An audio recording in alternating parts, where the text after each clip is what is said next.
يا جدعان ده اخر يوم ليا في الشغل هنا، واخر يوم ليا في المكان هنا بعد 2.5 سنين شغل في المكان ده.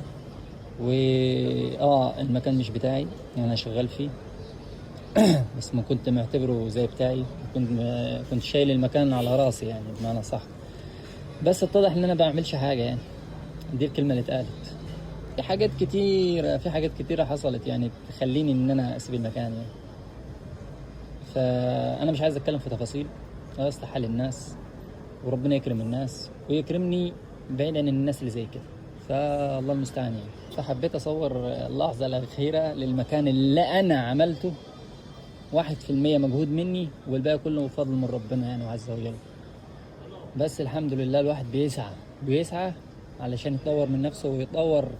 ل- يعني مش عارف والله العظيم، كان نفسي اقول يطور لنفسه ولنفسه، بس الواحد بيطور للناس.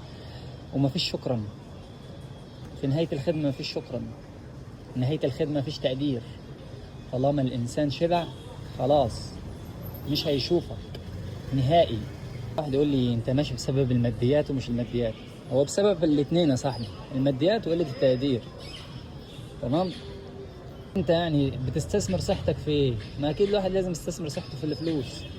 ما أنت هتاكل وتشرب من فين؟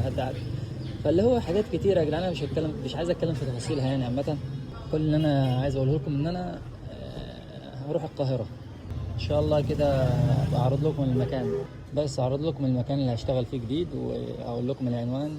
بس هو فين في القاهرة لسه ما عرفتش يعني. ان شاء الله ان شاء الله ان شاء الله ربنا يكرمني واعرف اقف على رجليا وهاجي الغردقة. هفتح المكان في المكان اللي انا عايزه، وهفتح المجلة اللي انا عايزها.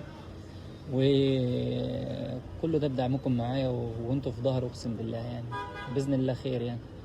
انا بس اللي زعلان والله ان